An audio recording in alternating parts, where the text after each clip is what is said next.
पदकंज कृपा सिंधु नररूप हरि मोहतम पुंज जासु वचन रवि करे निकरे धन्य धन्य सद्गुरु सुखदा महिमा कही न जाए। जो कुछ कहूँ तुम्हारी कृपा मोते कछु न बसाए। बोलिए प्रेम से श्री सद्गुरु महाराज की जय। मंच पर विराजमान श्रद्धेय महात्मागण, धर्मानुरागी सज्जन वृंद तथा आदरणीय माताओं एवं पुण्यवती बहनों, कल अपराह्न काल के सत्संग में मैंने बतलाया था इस सत्संग का आयोजन कराने का एकमात्र उद्देश्य है मनुष्य संत महापुरुष जो जीव के हित के लिए संसार में आते हैं उनके उपदेश का वर्णन हो। संत महापुरुषों ने हम लोगों के कल्याण के लिए क्या कहा उस बात को लोग सुन सके, इसी के लिए सत्संग का आयोजन है। तो यह कोई मन बहलाव के लिए नहीं, किस्सा कहानी नहीं, खेल तमाशा नहीं, लेकिन कल्याण की बात इस सत्संग में सुनाई जाती है। संत लोग जीव के कल्याण के लिए संसार में आते हैं। अभी सत्संग के प्रारंभ में संत कबीर साहब की वाणी का पाठ हुआ, आप लोगों ने सुना।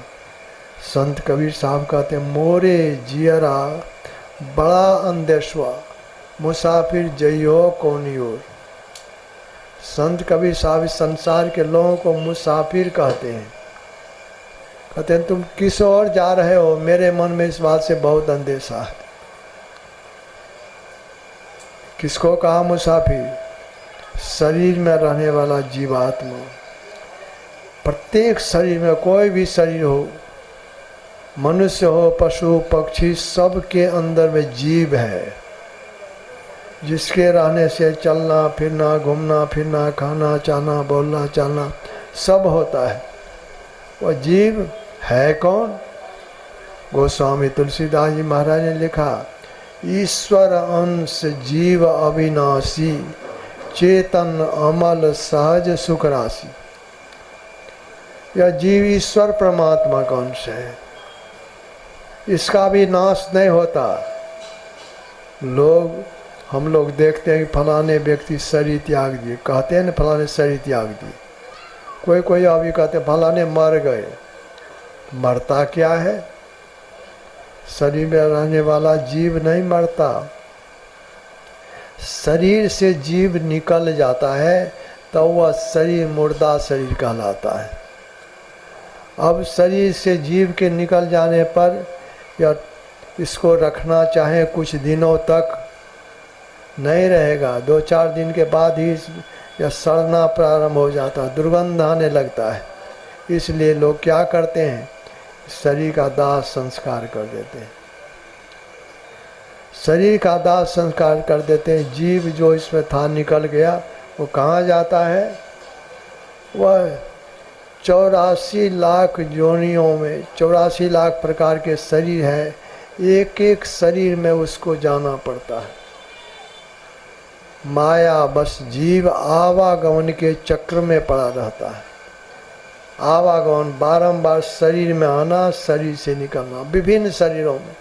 इससे निकलने में बहुत बहुत कष्ट होता है जीव को। तो संत लोग इसी कष्ट से छुड़ाने के लिए, जीव को उबारने के लिए इस संसार में आते हैं। वे जीव को मुसाफिर की संज्ञा इसलिए देते हैं, अभी जो पाठ में सुना है, मोरे जियरा बड़ा अंदेशवा मुसाफिर जइयो कौन ओर। मुसाफिर शरीर में रहने वाला जीव को कहा कि मेरे मन में बड़ा अंदेशा हो रहा है। क्या अंदेशा हो रहा है? तुम किस ओर जा रहे हो? अरे घर से कोई निकलते हैं, कहीं जाना होता है, किसी काम से बाहर जाना होता है, तो फिर लौट करके घर पहुंच जाते हैं। ईश्वर परमात्मा का अंश रूप जीवात्मा परमात्मा के धाम से निकल चुका है, निकला है, घूम रहा है, विभिन्न शरीरों में भटक रहा है। इसमें भटकने में बहुत कष्ट होता है जीव को, संत लोगों के मन में इसीलिए अंदेशा हो रहा है। अरे तुमको चाहिए कि परमात्मा के धाम से निकला फिर परमात्मा के गोद में पहुंच जाए। तुम बाहर के सुख में मगन होकर, बाहर के सुख, इंद्रियों का सुख, तन मन सुख, ये तन का शरीर का सुख, इंद्रियों का सुख, इसी में तुम भूल गया है। इसमें भूलने से, इसमें मग्न हो जाने से अपना कल्याण नहीं। गुरु महाराज की वाणी में है कि तन सुख, मन सुख, इंद्रिय सुख, सब दुख, ये सब दुख ही दुख है। इस ओर आ करके लोगों को सुख नहीं मिलता, लेकिन जीव भटक रहा है। भटकते हुए जीव को संत लोग याद दिलाते हैं, तुम परमात्मा के धाम से निकला था, परमात्मा की गोद से तुम अलग हो गया है, तो फिर उन्हीं की गोद में चले जाओ। यही हमारा काम होना चाहिए, लेकिन इस तरह से हम कर नहीं रहे हैं। विभिन्न शरीरों को धर करके, जैसे लोग कहीं जाते हैं तो दिन भर चलते हैं, पहुंच नहीं सके जहाँ पहुंचना होता है तो रात में रह जाते हैं कहीं पर, धर्मशाला में या कहीं भी ठहर जाते हैं, सवेरा होने पर फिर चल देते हैं। उसी तरह से हम लोग भी शरीर रूप धर्मशाला में ठहर गए अभी, फिर इसको छोड़ करके आगे बढ़ेंगे। विभिन्न शरीरों में जा करके कुछ रहना होता है, फिर चलना होता है। यह यात्रा हमारी कब से शुरू है? जब से यह संसार बना है, तब से हम विभिन्न शरीरों को धरकर संसार चक्र में, आवागमन के चक्र में घूमते आ रहे हैं। इसमें घूमते रहने पर बड़ा कष्ट अभी तक भोगे हैं, बहुत कष्ट भोगे हैं। तो इस कष्ट से छुड़ाने के लिए ही संत लोग आते हैं, लेकिन जीव जो उनकी बात सुनना नहीं चाहता, अभी संसार के भोगों में मस्त है, तो ऐसे जीव को देख करके संत को बड़ी दया आती है। आपने सुना ने, मोरे जियाड़ा बड़ा अंदेशवा, मुसाफिर जई हो कौनी ओर। संत को दया आती है। कहेंगे दया क्यों आती है संत को? कहा इसलिए संत का हृदय बड़ा कोमल होता है, बहुत कोमल। दूसरों के दुख को देख करके संत लोग द्रवित हो जाते हैं। ख्याल मत बांटिए। एक तो लोगों को कष्ट हो रहा है, बाहर के सूरज के ताप को एक कपड़ा का आवरण दूर नहीं कर पाता, लोगों को गर्मी लगती होगी, इसलिए गर्मी सह करके आप लोग जो बैठे हैं तो बहुत बड़ा लाभ उठाने के लिए, इस लाभ को तभी उठा सकेंगे जब आपका ख्याल इस ओर लग जाए, दूसरी ओर से ख्याल आप हटा लें। क्या कह रहे हैं इसको सुनिए। कल्याण की बात बतलाई जाती है सत्संग में। तो संत लोगों के मन में अंदेशा इसलिए कि संत लोग देखते हैं दूसरी, इसको कष्ट हो रहा है, कष्ट हो रहा है, कष्ट से छूट जाए। साधारण जीव तो वह अपने कष्ट को भी नहीं जानता, कष्ट हो रहा उसी में भूले हुए हैं, झूठे सुख को सच्चा सुख मान बैठे हैं और उसी ओर दौड़ लगा रहे हैं। लेकिन संत लोग जानते हैं कि सच्चा सुख क्या है। ये इंद्रियों का सुख सच्चा सुख नहीं है, ये संसार के भोगों को भोगने का सुख सच्चा सुख नहीं है। सच्चा सुख तो परम प्रभु परमात्मा के चरणों में अपने को हाजिर कर लें, पहुंचा दें। हम प्रभु प्रभु हम एक ही होई, द्वंद्व और द्वैत रहे नहीं कोई। वहाँ चले जाए फिर तो समझे निज घर में निज प्रभु को पावे, अति भूल सावे ना। गुरु महाराज की वाणी में है, मन तू बसो तीसरो नैना, माता से चल दी जोले। लेकिन अपने घर जाने के लिए बाहर में रास्ता नहीं है, परमात्मा के धाम में जाने के लिए रास्ता नहीं है। रास्ता कहाँ से शुरू है? तो कहा मन तुम बसो तीसरो नैना, कहे रास्ता प्रारंभ होगा और तीसरी नेत्र में अपने को ठहरा लो। ये गुरुगम्य है। इस बात को साधारण लोग नहीं जानते, जो दीक्षित नहीं है सो नहीं जानते। दीक्षित लोग जानते हैं कि मन अपने प्रभु के पास जाने के लिए, परमात्मा के धाम में जाने के लिए अंदर में रास्ता है और रास्ता का प्रारंभ होता आज्ञा चक्र से। तो पहले वहाँ ठहरना पड़ेगा, तब तो उस रास्ते पर हम आगे बढ़ सकेंगे। मन तुम बसो तीसरो नैना, महता से चल दी जोरे। लेकिन वहाँ पर वहीं पर रुक जाओ सो नहीं, वहाँ से चलो, महता से चल दी जोरे। मन तुम बसो तीसरो नैना, महता से चल दी जोरे। अस्थूल नयन दृष्टिधार दो, सन्मुख जोड़ो रे। ये हम लोगों की आँख जो है बाहर में, इसमें दृष्टि की धार निकलती है। आँख से दृष्टि की धार निकलती है। ये धार जैसे अभी हम आप लोगों को देख रहे हैं, अगर हमारी आँख से दृष्टि की धार नहीं निकले तो हम आप लोगों को नहीं देख सकते। लेकिन वह धार इतनी बारीक है, उसको इस आँख से नहीं देख सकते। कहा इसी धार को अंदर में जोड़ो। बाहर में तो आँख खोल करके देखते हैं। कहा नहीं, आँख बंद करो, आँख बंद करो और अपने अंदर में दृष्टि की धारों को जोड़ो। कहा अस्थूल नयन दृष्टि धार दो, सन्मुख जोड़ो रे। सन्मुख अपने सामने में, जहाँ पर तुम मन तुम बसो तीसरो नैना, वहीं पर सामने में जोड़ो। जोड़ जकरी सुख मन में बैठो, गगनूरी जोड़े।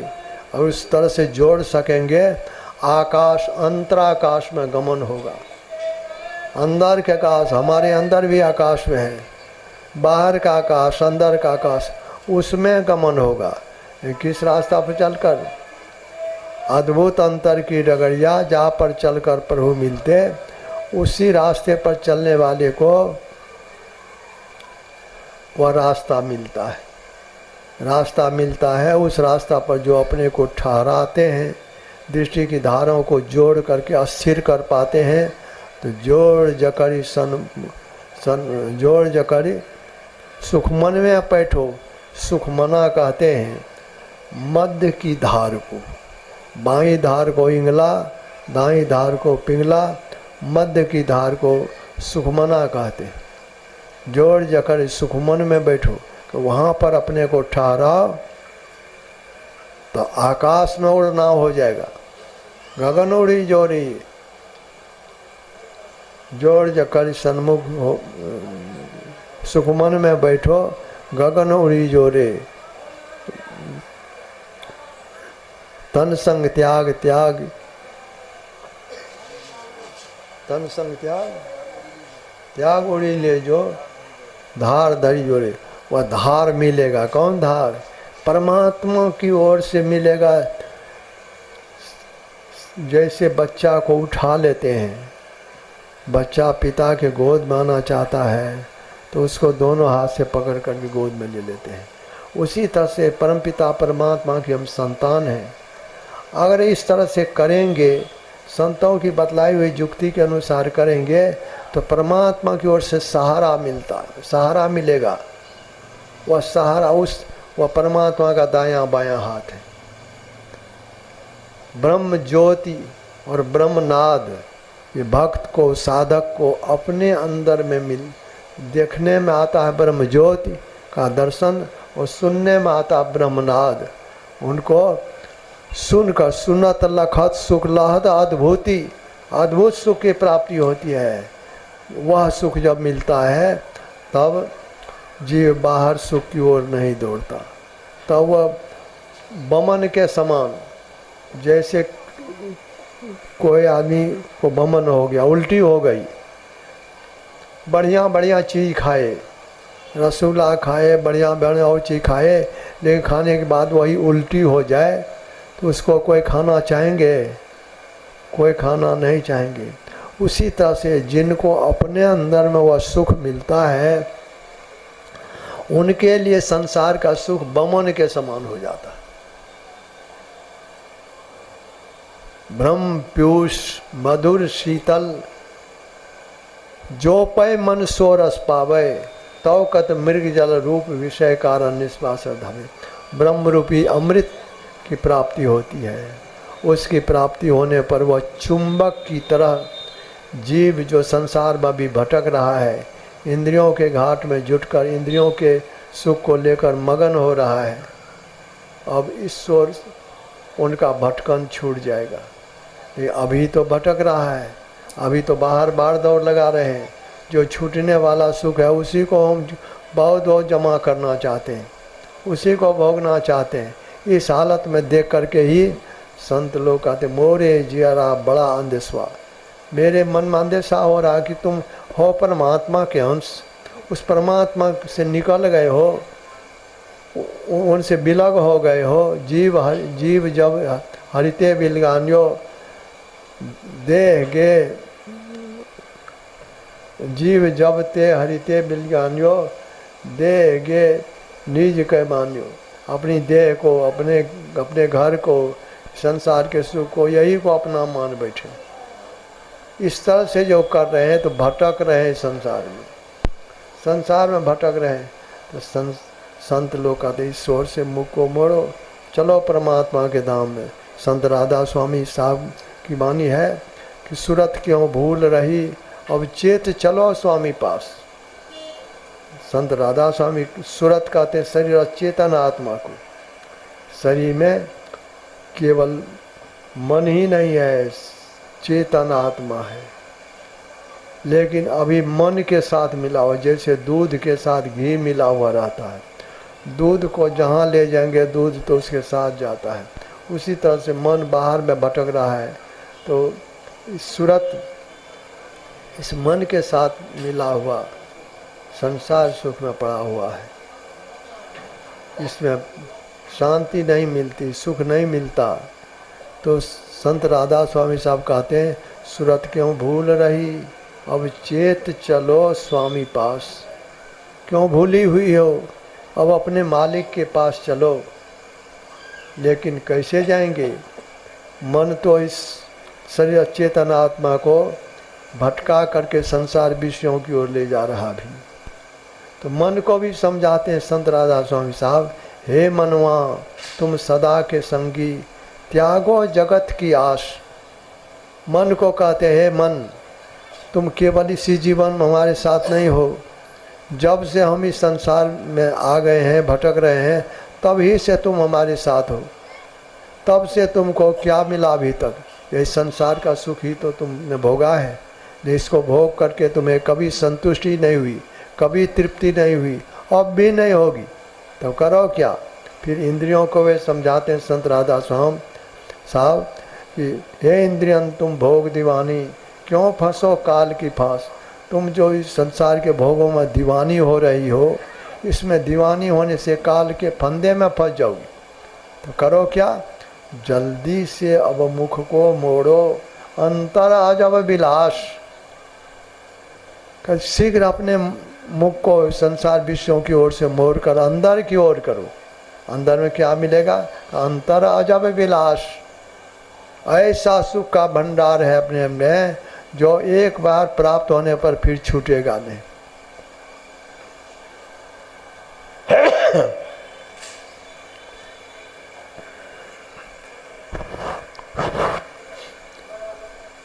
का उस सुख को प्राप्त करने के लिए जैसे बने तैसे करो कमाई, जिस तरह से भी हो उस सुख को प्राप्त करो। यही मानुष देह समया में करो परमेश्वर में पार। यह काम इसी शरीर में हो सकेगा। शरीर तो इस जीवन में मनुष्य का शरीर तुम्हें मिला है, नहीं करोगे छूटेगा, फिर अवसर नहीं मिलेगा, फिर यह मनुष्य अनमोल मनुष्य नहीं मिलेगा। नर समान नहीं कबनु देही जीव चराचर जाचर जी। इस मनुष्य शरीर के समान और कोई शरीर नहीं है। तो एक बार इस शरीर के छूट जाने पर 84 लाख योनियों में जाना पड़ेगा। तो कहते हैं इससे छुड़ाने के लिए अपने मन को, अपने मुख को संसार विषयों की ओर से मोड़कर अंदर की ओर करो। गुरु युक्ति से करो। संत सर्व जो युक्ति बतलाते हैं वो युक्ति से करो। बाहर के विषय से संबंध छूट जाएगा, लेकिन अंदर की ओर हो जाने पर अंदर का सुख मिलेगा। अंदर का सुख पहले जप भी जो करेंगे उसमें भी एकाग्रता होगी तो बड़ा चैन मालूम पड़ेगा। असूल रूप का ध्यान करेंगे उसमें भी एकाग्रता होगी तो बड़ा चैन मालूम पड़ेगा। दृष्टि योग साधन के लिए तो कहना है क्या, दृष्टि योग साधन करने पर तो अपने अंदर में देखने में आने लगेगा। परमात्मा की अद्भुत लीला अपने अंदर में देख सकोगे। तो उसमें तो ऐसा सुख जैसा सुख कभी नहीं प्राप्त किया। इसीलिए गुरु महाराज की वाणी में है कि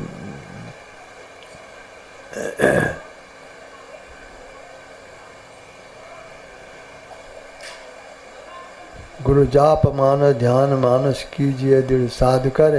इनका प्रथम अभ्यास कर शुद्ध करना ही चाहिए। पहले जो बतलाते हैं जप करने के लिए, मानस जप, मानस ध्यान, इसको खूब दृढ़ता के साथ करो। इसके बाद जो दृष्टि योग साधन करोगे तब तुमको अपने अंदर में सुख की अनुभूति होने लगेगी। सुख देखो रे भाई, भजो भाई गुरु गुरु गुरु रूप ध्यान धरो, सन्मुख बिंदु निरेखो। सुख देखो रे भाई, कहते यह करना पड़ेगा। उस सुख को प्राप्त करने के लिए पहले जप करना पड़ेगा, फिर असूल रूप का ध्यान करना पड़ेगा, फिर दृष्टि योग का साधन करेंगे तो कहते भजो भाई गुरु गुरु गुरु रूप ध्यान धरो, सन्मुख बिंदु निरेखो। सुख देखो रे भाई, तब जो सुख मिलेगा। संसार सुख की ओर मन नहीं भागेगा। और यह एक बार इसका यह प्राप्त होने पर, यह सुख मिलने पर फिर यह संस्कार अन्य शरीर में जाने नहीं देगा। नहीं तो अगर नहीं किया तो शरीर तो छूटना ही है एक दिन, एक न एक दिन छूटेगा। लेकिन केवल कमाने खाने में अगर जीवन बीत गया तो नहीं ऐसो जन्म बारंबार। गुरु नानक साहब ने कहा नहीं ऐसो जन्म बारंबार, तब तो मनुष्य शरीर जीव को बारंबार नहीं मिलता। इसीलिए फिर वे आगे कहते का जानो जो पुण्य प्रकट होते हो मानो खा अवतार। तुम्हारा कुछ पुण्य रहा होगा जो मनुष्य शरीर तुम्हें प्राप्त हो गया, लेकिन घटत छिन छिन बढ़त पल पल जात न लागत बार। तुम्हारी आयु घट रही है, आयु घट रही है, केवल उम्र बढ़ रहा है। हम जो कहते हैं हम इतने वर्ष के हो गए, तो जितने वर्ष के हम हो गए उतनी आयु समाप्त हो गई हमारी। अब उतना बाकी नहीं है। जितने वर्ष के हम हो गए हमारी उतनी आयु काल के मुंह में चली गई, घटती जा रही। घटत छिन छिन बढ़त पल पल, आयु घट रही है, उम्र बढ़ रहा है, इसको बीतने में समय नहीं लगेगा। जात न लागत बार, वृक्ष ते फल टूटी पड़ी हैं, बहुरी न लागत डाल। जैसे वृक्ष से फल गिर जाता है तो गिरा हुआ फल फिर डाल में जा कर के नहीं लगता। गाछ में फल लगा हुआ फल गिर जाए नीचे तो कितना ही कोई प्रयत्न करे वह गिरा हुआ फल गाछ में जा कर के लगता नहीं। उसी तरह से जिस क्षण इस शरीर से प्राण निकल जाएगा, कोई लाखों उपाय कर ले, फिर वह जीव, शरीर से निकला हुआ जीव फिर इसमें वापस नहीं आवेगा। तो संत राधा स्वामी कहते हैं, इस बात को जानकर गफलत में मत रहो, इस बात को जानो। इस बात को जानकर संसार के कर्तव्य कर्म को करते हुए, कर्म छोड़ने के लिए कोई संत लोग नहीं कहते संसार के कर्तव्य कर्म को करते हुए परमात्मा की भक्ति सुमरन ध्यान करो, सबसे होने योग्य है, कोई इसके लिए अयोग्य नहीं। हम लोगों के गुरु महाराज ने कहा, जितने मनुष्य तनधारी हैं प्रभु भक्ति कर सकते सभी, केवल मनुष्य कर सकते हैं। अभी आप लोग आए, सत्संग वचन को सुन रहे हैं, कष्ट सह करके धूप लग रही है, फिर भी आप लोग बैठे हैं सुनने के लिए।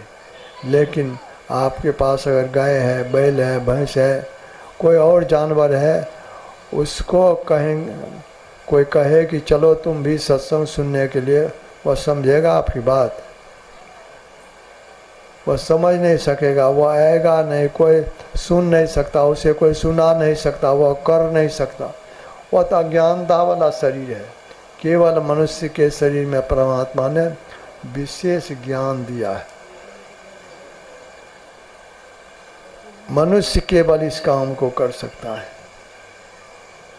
संत लोग कहते हैं, नर समान नहीं कबनु देही, जीव चराचर जाचर जेही। मनुष्य शरीर के समान और कोई शरीर नहीं है। सभी प्राणी जीव इस शरीर को पाने की कामना करते हैं, लेकिन मिलता सबको नहीं। एक बार शरीर से जीव निकल करके अन्य शरीर में चला गया, कुत्ता बिल्ली घोड़ा गधा सांप बिच्छू कीड़ा मकोड़ा उस शरीर में चले गए, तो अब एक एक करके 84 लाख योनियों में जाना पड़ेगा। कितना कष्ट सहेगा। जीव को मार करके जीव खाता है। अन्य शरीर में मनुष्य शरीर को कोई मारते हैं पीटते हैं तो उसके लिए तो केस मुकदमा है। किसी बकरा बकरी को कोई काटते हैं, उसका मांस खाते हैं, उसके लिए कोई केस मुकदमा, कोई कोर्ट कचहरी है? कहीं कोर्ट कचहरी नहीं। जंगल में रहने वाला एक जीव दूसरे जीव को मार करके खाता है। सांप है, मेढक को जीवित पकड़ कर निकलने लगता है। जीव मार करके एक जीव दूसरे जीव को खाता है। कितना कष्ट होता है। तो इस तरह का कष्ट तो बहुत भोगे हैं। यह शरीर जो मिला है परमात्मा ने दिया है, परमात्मा की बड़ी कृपा हुई है।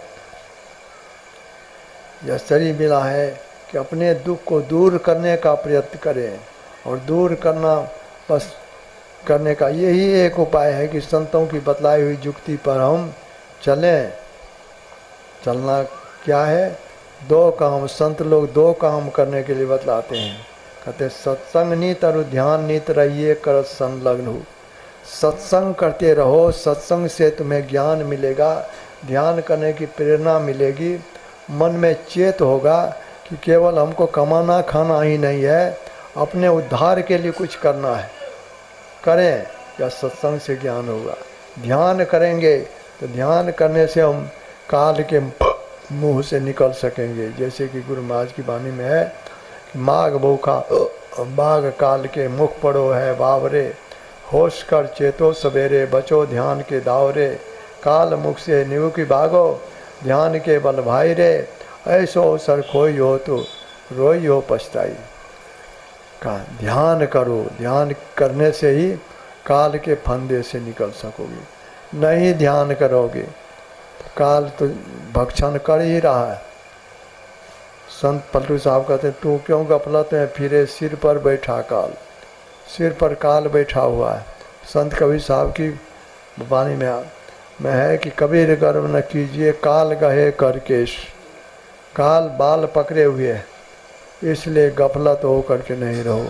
तो ये करना क्या है? सुमरन ध्यान करना है। सुमरन ध्यान करने की प्रेरणा सत्संग से मिलती है। इसलिए दोनों कामों को जो करते हैं, जैसे गाड़ी का चक्का, दोनों चक्का रहता है तभी वे आगे बढ़ पाता है। सत्संग करते हैं, ध्यान करने की प्रेरणा मिलती है।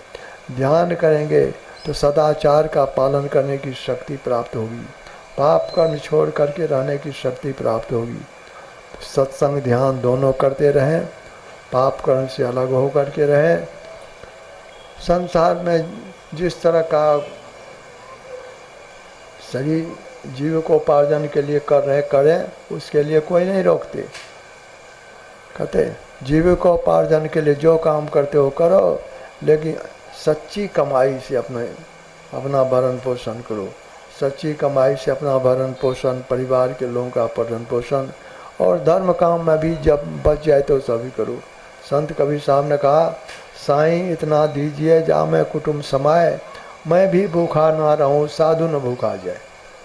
का विशेष हमको नहीं चाहिए, विशेष देंगे भी तो हम सब तो नहीं है खा सकेंगे, हमको इतना ही चाहिए। साईं इतना दीजिए जा मैं कुटुंब समाए, जिससे परिवार के लोगों का भरण पोषण अच्छी तरह से हो जाए, लोगों को खाने पीने का दिक्कत नहीं हो, ओढ़ने पाने की का भाव नहीं हो, आराम से रहें, इतना ही हमको चाहिए। और क्या, साईं इतना दीजिए जा मैं कुटुंब समाए, मैं भी भूखा न रहूं साधु न भूखा जाए। कोई साधु महात्मा आ गए, दीन दुखी आ गए, भिखारी आ गए, उनको भी मैं दे सकूं, केवल अपने ही खा करके समाप्त हो जाए सो नहीं, उनको भी दे सकूं, बस इतना ही हमको चाहिए। तो इतना ही चाहिए। जब पेट भरा सब दिन, बहुत रहने से ही क्या, बहुत है या शरीर छोड़ करके चले गए तो सब तो यहीं छूटेगा। तन धन परिजन सहित, धन जन परिजन सहित आपन तन, सब छाड़ी जइयो काम नौन ताबे, सब छोड़ करके एक दिन जाना पड़ेगा।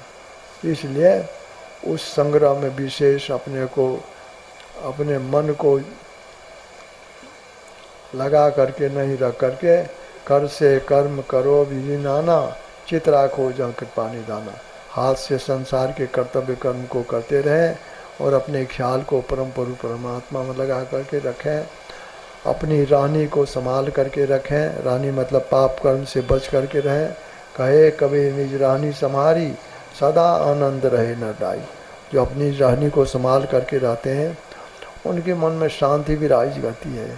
जो अधर्म के साथ धन लोगों का लूट करके किसी तरह से जमा करते हैं, भले लोग नहीं जाने, उनका मन कसोटता अपने जो हमने अच्छा नहीं किया, लोगों की मैंने हत्या कर दी, लोगों का धन हड़प लिया, उनको जीवन काल में भी सुख नहीं मिलता और शरीर छूटने के बाद तो क्या मिलेगा, उस अपकर्म के कारण वो घोर नरक में जाता है। इसलिए उस ओर से अपने ख्याल को हटाकर पवित्र जीवन बिताते हुए, पवित्र रानी में रहते हुए सुमरन ध्यान करें।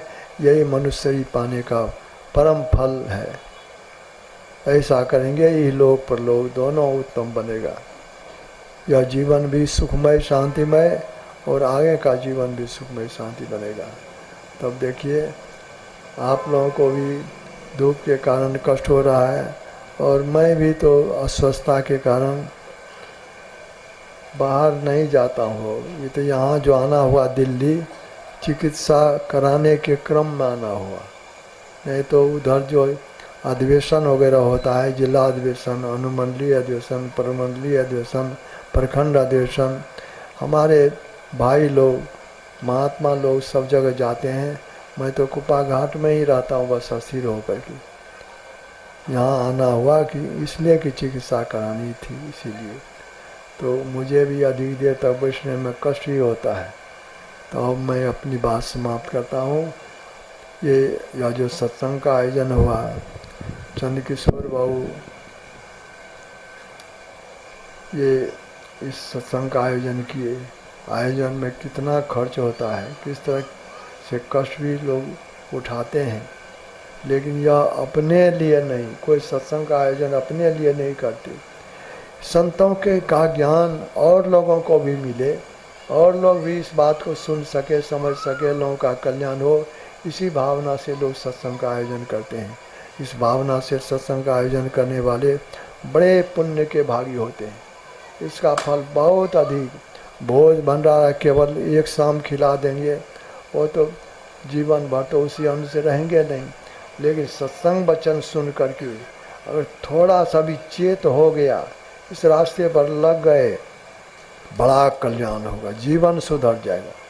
यह जीवन सुधारने वाला काम यही सत्संग का आयोजन है। यह आयोजन करा के चंद किशोर बाबू, उनके भाई लोग, परिवार के लोग बड़े पुण्य के भागी हुए हैं।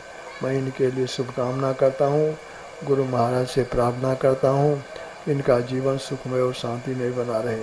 और आप लोग जो घर के काम काजों को छोड़कर सत्संग में बैठे हैं, अभी देखता हूँ कि ऊपर से सूरज की गर्मी लगती है, इस हालत में भी आप बैठे हुए हैं कष्ट सह करके। आप लोग भी बहुत बहुत पुण्य के भागी हैं। मैं आप सभी लोगों के लिए भी मंगल कामना करता हूँ, गुरु महाराज से प्रार्थना करता हूँ आप सभी लोगों का भी इहलोक परलोक उत्तम बने। इन्हीं शुभकामना के साथ मैं अपनी बात समाप्त करता हूँ। बोलिए श्री सद्गुरु महाराज।